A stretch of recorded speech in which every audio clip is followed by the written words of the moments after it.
kita mengolah sampah hanya 15 ton per hari, sekarang sudah 40 ton per hari. 40 ton per Ya, hari, wah. tapi agak maksa ya, jadi tempatnya masih sama. Kita juga sudah benar-benar maksimum, karena banyak banget sampah yang harus diolah di Jakarta. Yang bikin saya salah fokus, lihat Kaiki. Ini motifnya betul-betul motif kayak kayu gitu ya. Itu memang sengaja di-treat seperti itu gitu. Ya, betul. Kuat, beneran kuat ya gitu. Udah dicoba juga kan di beberapa properti pakai ini ya. Betul. Kalau Kayak tidak, kita nggak akan berani jual ke siapa-siapa. Dan kebetulan kita sering kerjasama dengan arsitek-arsitek, desainer interior, dan kontraktor yang memang pasti menanyakan ini kuat atau enggak, dan properti-properti yang lainnya juga sih. Keren.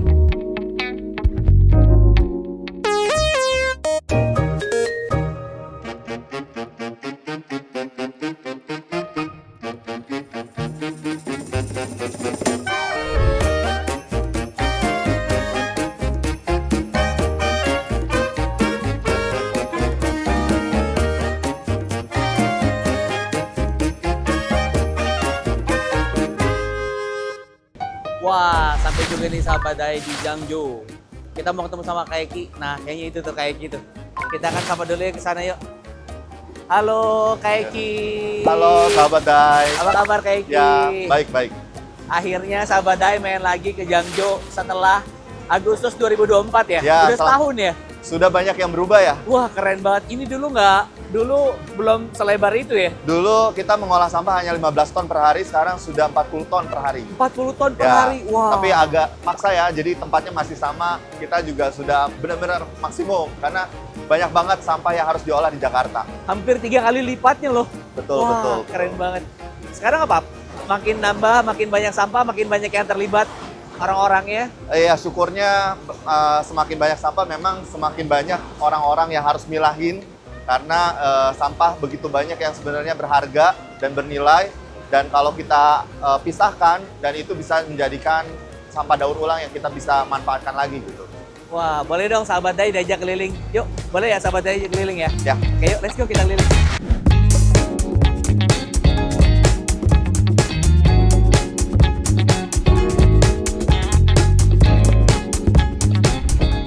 Ya, sahabat Dai. Jadi ini kan sampah-sampah yang dari kawasan komersil, rumah-rumah, sampah datangnya campur banget di sini. Tapi kita berusaha untuk memisahkan, kita edukasi dari sumbernya. Jadi kadang-kadang kita muter tuh di mall-mall, di restoran-restoran, meminta mereka untuk pisahkan sampah-sampah organik, sampah yang dari dapur, sampah-sampah yang kering. Jadi yang masuk ke sini hanya sebisanya sampah-sampah kering aja. Jadi di sini dilihat sampah-sampah kering sudah dipisahkan, Iya. dan bahkan kantong sampahnya pun kita kumpulkan. Oh, oke. Dari situ baru nanti akan ada sekitar, khususnya plastik, ada 20 jenis plastik-plastik. Di sini kita sudah ada stok-stoknya, misalnya ini. Wah. Dan kertas kardus, semuanya kita kumpulkan sebisa Jadi, mungkin. Kuncinya tuh sebetulnya edukasinya dari rumah udah harus dipilah gitu ya. Ya, karena kalau sampah yang kering jadi basah, itu nanti susah. Karena hasil dari semua ini tuh kita nggak bisa jual sebagai sampah daur ulang kan. Sebagian besar sampah-sampah yang kita bilang ini tidak ada nilainya, kita jadikan sebagai RDF. RDF itu adalah Refuse Derived Fuel, yang kita kirim ke pabrik semen sebagai pengganti batu bara. Nanti saya kasih lihat. Oke, kita lihat inovasinya apa aja yang udah ada di sini. Let's go sahabat Dai. Yuk.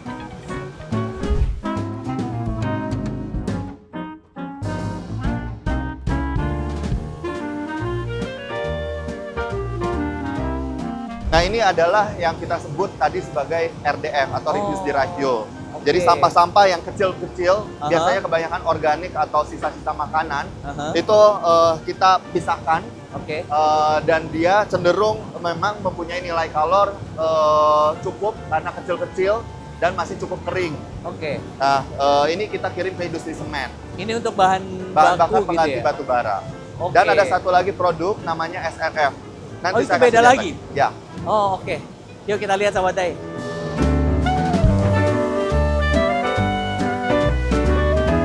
Kaiki, kalau ini sama juga Ya, bahannya? ini namanya SRF atau Oh. Solid Recovered Fuel. Ini ada treatment yang berbeda. Jadi dia kita pisahkan dari yang tadi yang organik-organik, dan kita pisahkan lagi hanya plastik-plastik ringan dan tisu-tisu dan ringan-ringan. Sehingga nilai kalorinya sangat-sangat tinggi, bahkan menyamai batu bara kualitas tinggi.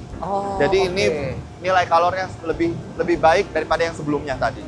Ini tidak usah dipres lagi, dalam bentuk seperti ini kering, udah langsung kita antar ke Sebenarnya pabrik. tergantung permintaan. Jadi ada beberapa, kalau pabrik semen itu tidak membutuhkan treatment khusus, tapi ada beberapa mungkin power plant atau PLTU, dia membutuhkan dalam bentuk briquette, dan kita bisa proses ini sebagai briquette nantinya.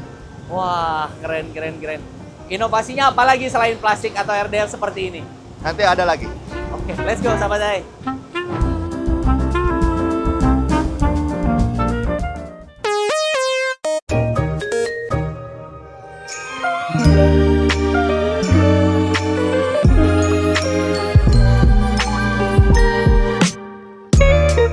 Sahabat Dai, kita akan ke area pembuatan material komposit. Jadi kita harus pakai masker dulu ya. Wah, oke. Jadi di sini tempat pengolahan apa? Jadi Kaiki. karena sampah-sampah yang kita olah, tidak semuanya itu bisa kita jadikan RDF, SRF, atau bisa didaur ulang. Ada beberapa sampah-sampah seperti keramik seperti ini itu terpaksa selama ini kita harus buang ke TPA. Atau ada beberapa botol-botol beling, pecahan kaca seperti itu. Nah, Ini apa? Itu keramik ya? Itu keramik? keramik. Oh iya sahabat Dai, itu keramik. Oke. Yang udah pecah, itu udah nggak bisa diapa-apain lagi ya? Tuh, banyak pecahan-pecahan, dan ini berbahaya sebenarnya. Jadi kalau yang buang sampah, kalau ada pecahan-pecahan ini tolong dirapikan. Nah, di sini ada pekerja kita, tugasnya untuk menghancurkan jadi serpihan-serpihan kecil. Oh jadi itu dia dimasukin ke mesin jadi serpihan kecil gitu? Ya, serpihan-serpihan Ini semua kecil. digabung? Gelas, keramik, nggak apa-apa digabung ya? Ya, nggak apa-apa. Nanti bahan-bahan ini yang akan dijadikan bahan campuran untuk membuat material komposit dengan sampah-sampah plastik yang tadinya tidak ada value juga. Sampah-sampah plastik seperti yang biasanya mungkin nanti saya tunjukkan lagi. Iya. Kenapa sampah-sampah plastik ini tidak bisa dijual di pabrik daur ulang. Itu sampai sehalus apa ya? Nah, sebenarnya tidak harus terlalu halus. Kalau biasanya dari keramik memang cukup halus. Tapi kita sebenarnya tidak memerlukan sampai halus banget nanti karena akan dicampur juga. Wah, ini kalau sampah yang dibuang tuh banyak kresek hitam kayak gini ya? Semua sampah yang kita ambil dari tempat-tempat kawasan, dari rumah-rumah, itu dibungkus oleh kantong sampah hitam seperti ini. Iya. Dan biasanya pastilah kotor, basah, dan lain-lain. Tapi industri daur ulang itu tidak bisa menerima dalam kondisi kotor. Akhirnya harus ada pencucian, harus ada pembersihan seperti ini yang akan makan banyak tenaga dan makan banyak biaya. Benar. Sehingga kenapa kita berpikir kenapa kita tidak jadikan aja langsung produk yang kita bisa jadikan mempunyai nilai tambah yang lebih seperti apa. Oke. Jadi dari kresek-kresek kayak gitu, dia akhirnya diolah lagi. Ya, jadi kita akan membuat semacam granul-granul seperti ini. Keren sahabat Dai, boleh pegang nggak sahabat Dai? Wah, jadi kering kayak gini ya, kayak ya. Ya, nanti ini akan menjadi bahan untuk kita extrude di mesin extrusion. Itu semua kresek warna hitam bisa diperlakukan seperti itu berarti? Betul. Ya, atau warna apapun sama bisa diperlakukan? Jadi kita usahakan untuk pisahkan sesuai warna sehingga kita bisa membuat produk yang sama, homogen. Oke, kita lihat setelah dari sini akan jadi proses seperti apa.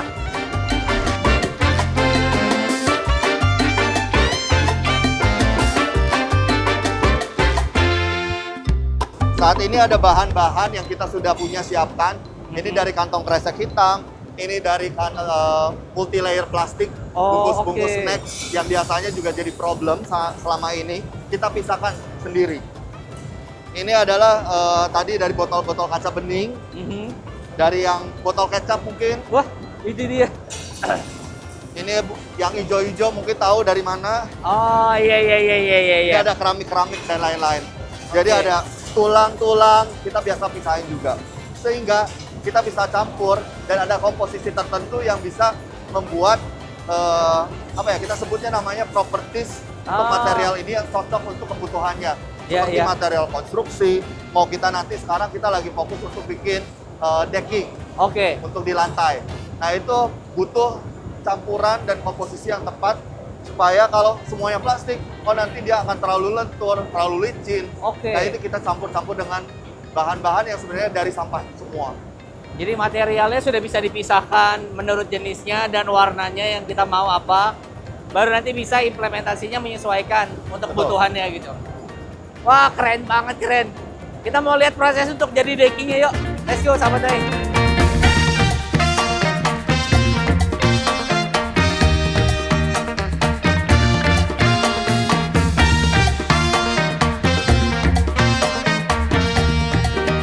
Jadi setelah kita campurkan bahan-bahan yang kita siapkan tadi, kita masukkan ke mesin extrusion. Jadi di mana plastik-plastik itu akan meleleh dan mencampur jadi adonan. Adonan ini akan kita masukkan ke mesin press. Press itu Kayak yang bikin akan kue ya. bikin Kalau martabak kan harus ada adonannya ya. Betul. Nah, ini mesin untuk adonan mirip-mirip ya. lah sama prosesnya. Keren, keren, Jadi keren. Itu ini sahabat Day sudah lihat. disiapkan adonan-adonan yang memang sesuai untuk dijadikan satu batang papan decking. Jadi satu papan deck itu beratnya berapa kilo? Sekitar 4 kilo 4 kilo. satu papan. Dan itu full semua dari sampah plastik ya. Sampah plastik Dan dan, juga campuran. sampah campuran yang dari beling dan juga keramik. Keren-keren tuh sahabat Day. Yang tadinya harusnya itu terbuang sia-sia, ternyata bisa jadi produk yang multiguna lagi, keren. Dan nilainya lumayan, Wah, itu dia. Cuannya yang mantap itu. kualitas Oke. ekspor. Wah. Kita lihat yuk kayak gimana papannya sahabat Day. Let's go.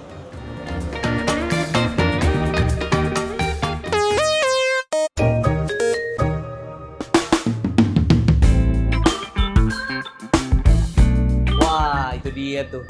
Udah jadinya.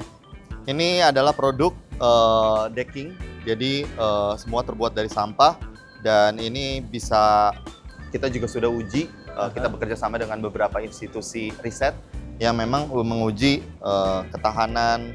Biasa kan kalau plastik bisa memuai atau tidak, lalu juga elasticity, ada licin atau tidaknya, dan Oke. ketahanan yang paling penting ketika dia menerima beban itu bisa berapa banyak. Oke. Ini yang bikin saya salah fokus, lihat Kaiki.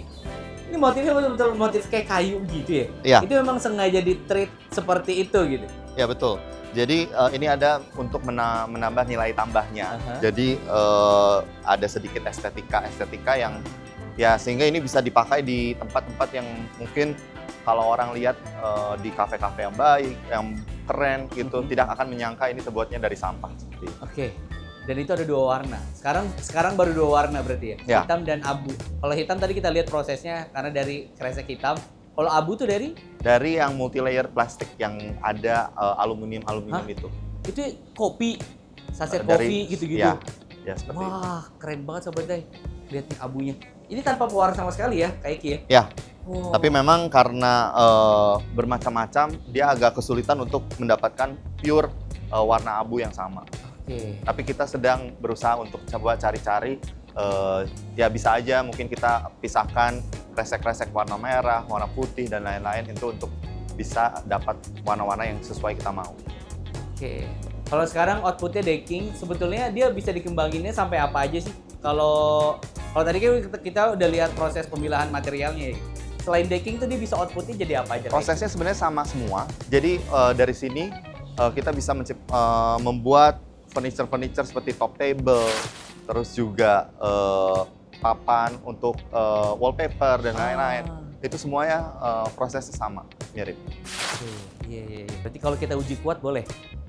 Boleh. Wah. Mau diapain nih? Oke, boleh. Yuk, kita coba nanti kita berdiri di situ kali ya. Oke.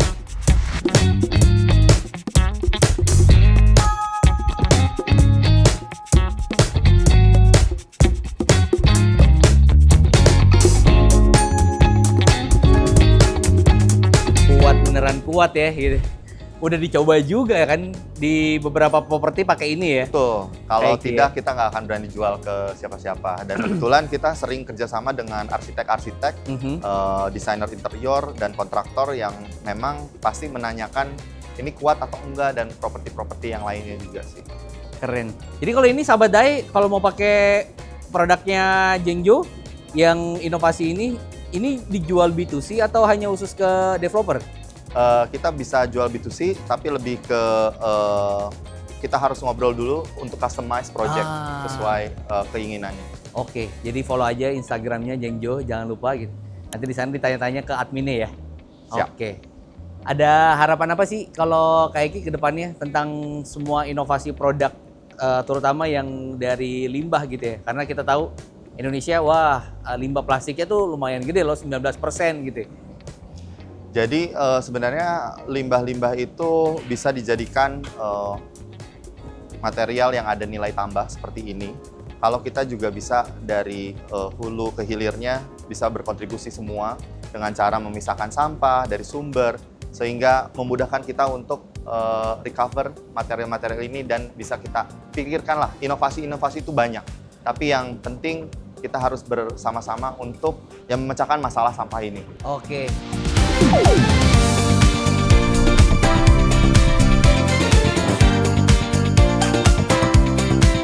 Nah, Sobat Dai, kita tuh sampai di Kopitagram nih, di Kuningan.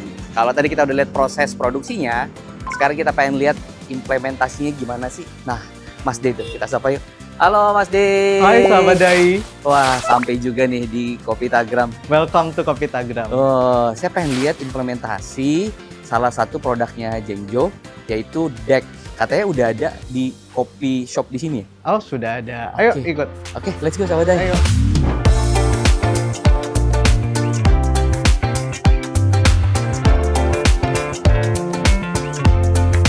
Hai Sahabat Dai, sekarang kita udah sampai di area outdoornya Kopitagram Centang Biru Kuningan. Wah, Nah. keren banget di tengah kota tapi bisa hijau kayak gini Sahabat Dai, lihat tuh. Oh, oke.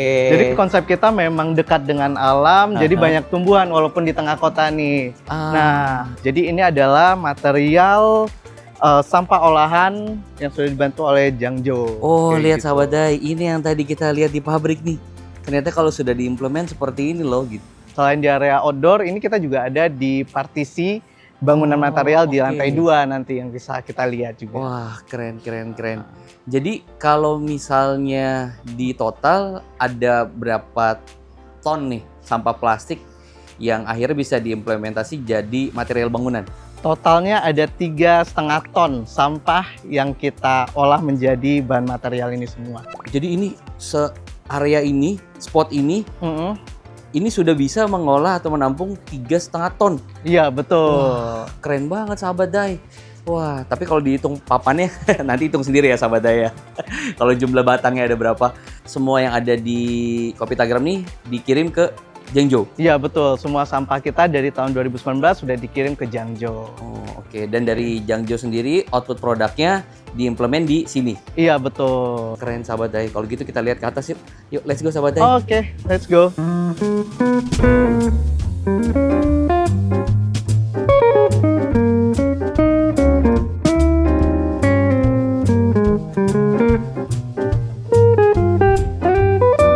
Nah, Sahabat Dai, ini adalah partisi yang saya cerita tadi, bahwa ini ada hasil olahan dari sampah plastik. Wah. Nah, dari sini sampai sebelah sana juga ada.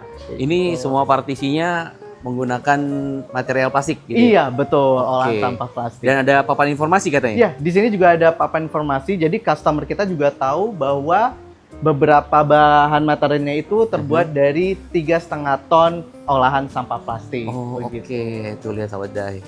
Ini dia informasinya. Wah, ada Jengjo juga tuh. Oh. Jadi customernya itu mereka ada feedback apa sih? So far sih mereka happy dan gak nyangka ya, ternyata bahan plastik bisa diolah menjadi bahan material begitu. Oke, dan mereka bisa langsung tahu gitu ya gimana implementasinya di material bangunan gitu. Iya, betul. Ini mereka suka banyak yang tanya, ini di mana bikinnya gitu. Iya, mereka juga kayak sampahnya dari store ini kayak gitu. Beberapa customer ada yang nanya kayak gitu. Oh, oke. Oh, Terima oke. kasih Mas De. Iya, terima kasih. Nah, kita jalan-jalan lihat dulu nih pemandangan-pemandangan di sini yuk.